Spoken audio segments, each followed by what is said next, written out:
bago tayo mag-umpisa mga chong, pakilike muna na tong video dahil malaking tulong na iyan sa ating munting channel. Well, ito nga Magnolia import na si Tyler Bey ay handa nga i-reveal ang kanyang pagiging beast mode ngayong semifinals. Well, ayon pa mismo kay Tyler Bey, handa niyang tapatan ang physicality ng liga ngayong semifinals dahil ang pagpasok sa kampyonato na nga ang inahabol ng kanilang makakalaban. Kaya kung kinakailangan ipakita ang totoong kulay ay gagawin niya upang makatulong lamang sa Magnolia. So good luck na lamang kay Tyler Bey at sa Magnolia Chicken Templados ngayong semifinals.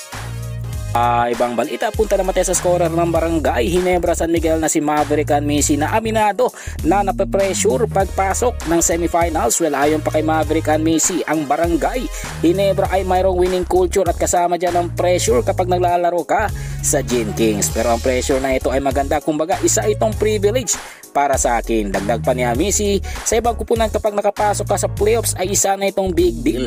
Pero sa Ginebra ang goal ay makakuha ng kampyonato. Well, panguli sa ating balita mga chong, patungkol naman kay Coach Yeng Guiao na naniniwala sa kanyang kupunan na makakapasok sa mas malalim na playoffs pagdating ng All Filipino Conference. Well, ayon pa kay Coach Yeng Guiao, maganda ang naging takbo namin ngayong conference at maybe kapag maaga naging import ng ROS ito si Tree Treadwell ay baka wala kami sa twice to beat disadvantage. At pagdating naman sa All Filipino Conference, sinabi ni Coach Yeng Guiao na marami siyang nakikita na potensyal sa mga locals, kaya naniniwala siya na magko-compete sa semifinals ang ROS. Well mga chong, nandito na lang ang ating balitang PBA at syempre huwag kalimutan mag-subscribe at i-like itong video bilang pagsuporta. So this is Channel B once again, I'm out.